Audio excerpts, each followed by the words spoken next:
নমস্কার, সবাই ভালো আছেন তো? কিছুক্ষণের আরও একটি নতুন ব্লগে আপনাদের সবাইকে স্বাগত জানাই।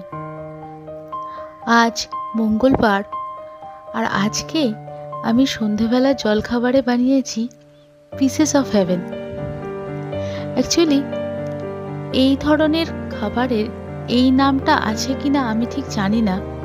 বানাতে গিয়েছিলাম ড্রামস অফ হেভেন, কিন্তু ড্রামস্টিক আজকে পাইনি, তাই বোনলেস চিকেন আনা হয়েছিল, সেটা দিয়েই বানানো হলো।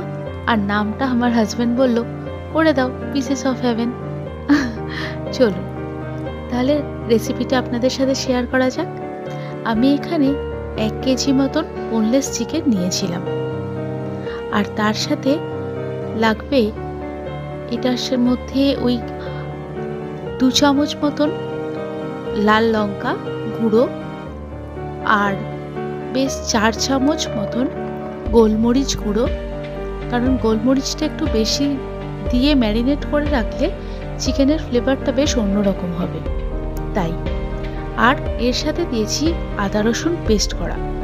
আমি যখন আদা রসুন পেস্ট করেছি তার মধ্যে একটা শুকনো লঙ্কা আর একটু হলুদ দিয়ে পেস্ট করেছিলাম, ফলে আদা রসুন পেস্টের রঙটাও বেশ একটু লালচে হলদে টাইপের হয়েছিল। এই সব কিছু একসাথে ম্যারিনেট করে বেশ খানিকক্ষণ, ধরুন প্রায় আধ ঘন্টা রেখে দেবো। আর একটা কথা, এর মধ্যে দিয়েছিলাম 2 চামচ মতন ভিনিগার। তাতে কি হবে, চিকেনটা খুব তাড়াতাড়ি নরম হয়ে যাবে আর কুক করতেও সুবিধা হবে। আধ ঘন্টা হয়ে গেছে, তা এবারে ওই চিকেনটার মধ্যেই দিচ্ছি বড় চামচের 4 চামচ মতন কর্নফ্লাওয়ার আর পরিমাণ মতো নুন। ব্যাস এইটা দিয়েই ভালো করে হাত দিয়ে মেখে নিতে হবে, কারণ এটাই কিন্তু চিকেনটার উপরে কোডিংয়ের কাজ করবে। আজকেও পরিমাণটা একটু বেশি করেই বানাচ্ছি, কারণ আজকেও অফিসের ছেলে মেয়েদের জন্য তৈরি হচ্ছে। আসলে ওদের মাঝে মাঝে আবদার থাকে সন্ধেবেলার দিকে এরকম হালকা কিছু স্ন্যাক্স ওদের বানিয়ে দেওয়ার জন্য, তা ওদের দৌলতে আমাদেরও খাওয়া হয়ে যায় আর ভিডিও বানানো হয়ে যায়। এই দেখুন, এবার এদিকে তেল গরম হয়ে গেছে কড়াইতে, তাতে এই একটা চিকেন দিয়ে ভেজে নেব। আলাদা করে আর কোডিং করতে হলো না, ওর মধ্যেই তখন যে কর্নফ্লাওয়ারটা দিয়ে রেখেছিলাম সেটাই কোডিংয়ের কাজ করে দিল। এগুলো কিন্তু একদম গরম ছাঁকা তেলে ভাজতে হবে, একেবারে ডিপ ফ্রাই করে। তা ভাজতে সময় লাগবে প্রায় 10 মিনিট মতন, কারণ তাহলেই চিকেনের ভেতরটা পর্যন্ত ভালো মতন সেদ্ধ হবে। আমাদের বাড়িতে আমার মেয়েরও এই ধরনের স্ন্যাক্স ভীষণ পছন্দ। অফিসে তো ওদের পছন্দই, আর আমার মেয়েরও ভীষণ পছন্দ। এমনিতে চিকেন খেতে বিশেষ পছন্দ করে না, মাছ মাংস কোনোটাই সেরকম ওর ভালো লাগে না, কিন্তু এরকমভাবে স্ন্যাক্স বানিয়ে দিলে সেটা আবার বাবু খুব ভালো পছন্দ লাগে, সেক্ষেত্রে কোনো না নেই। আচ্ছা, এগুলো ভাজা হয়ে গেল। অনেকটা চিকেন তো, তাই দুবারে ভাজতে হলো। এটা পরের লটের ভাজাটা চলছে, তা এটা ভাজা হয়ে গেলে তারপরেই একটা গ্রেভি বানাবো। এই দেখুন, ওই একই তেলের মধ্যে তেলটা খানিকটা কমিয়ে নিয়েছি, তার মধ্যে দিলাম বেশ অনেকটা শেজওয়ান সস। এই শেজওয়ান সসটা আমি কিন্তু ব্লিঙ্কিটে অর্ডার করে এনেছিলাম।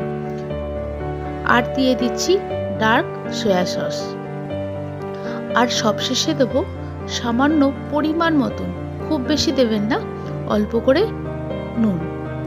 এই নুনটা অল্প করে দিলে কি হবে, টেস্টটা বেশ ভালো লাগবে। এমনিতে তো সসের মধ্যে নুন থাকেই, তাই এখানে একদম অল্প। ব্যাস, এই যে গ্রেভিটা হয়ে গেল, এই গ্রেভিটাই কিন্তু ওই পিসেস অফ হেভেনটা বানাতে ভীষণ সাহায্য করবে। এখানে আমি কিছু স্প্রিং অনিয়ন কেটে রেখে দিয়েছিলাম, সেটাও এর মধ্যে দিয়ে দিচ্ছি, আর খানিকটা রেখে দিয়েছি একদম শেষে গার্নিশ করবার জন্য। এটা দিয়ে জাস্ট একটু নাড়াচাড়া করবেন, কারণ এই পেঁয়াজ পাতাটা খুব বেশি ভাজবার প্রয়োজন নেই। হালকা একটু নাড়াচাড়া করেই এর মধ্যে আমরা ওই ভেজে রাখা চিকেনগুলো দিয়ে দেবো। দিয়ে আর ওটাকে ভালো করে মিক্স করে নেব। ঘড়ির কাঁটায় প্রায় 8টা বাজতে যায়, অফিস প্রায় ছুটির সময় হয়ে গেছে। তো একটু পরেই তারা সবাই নিতে চলে আসবে যে আজকে ম্যাডাম কি রান্না করেছে, আজকে ম্যাডাম আমাদের সন্ধ্যের জন্য কি স্ন্যাক্স বানিয়ে দিচ্ছে। তাই জন্য একটু তাড়াহুড়ো করেই বানাচ্ছি। একেবারে ফ্রাইং প্যানের মধ্যে সবটাই দিয়ে দিয়েছি, তাই মিক্স করতে একটু অসুবিধা হচ্ছে। আপনারা বাড়িতে কম পরিমাণে বানালে এতটা অসুবিধা হবে না, বা যদি পরিমাণে বেশি থাকে একটু বড় জায়গা নিয়ে নেবেন, তাহলে সুবিধা হবে। আমার অফিসের প্রায় 15 জন প্লাস আমার বাড়ির এই 3-4 জন, তার জন্যই একটা কড়াতে অনেকটা হয়ে গেল। যাক, এটা রেডি হয়েই গেছে। এবার শুধু একটু উপর থেকে স্প্রিং অনিয়ন দিয়ে আর একটু গার্নিশ করে দিলেই চলবে, বাদবাকি সব রেডি। আপনাদের রেসিপিটা দেখালাম, আপনারাও বাড়িতে একবার ট্রাই করে দেখবেন। বাড়িতে ছোট বাচ্চা থাকলে তাদের খেতে খুব ভালো লাগবে, কারণ এটাতে খুব বেশি কিন্তু ঝাল হয় না, ঝালটা একদম হালকা। তাই বাড়ির বাচ্চারা খুব সহজেই এটা খেতে পছন্দ করবে।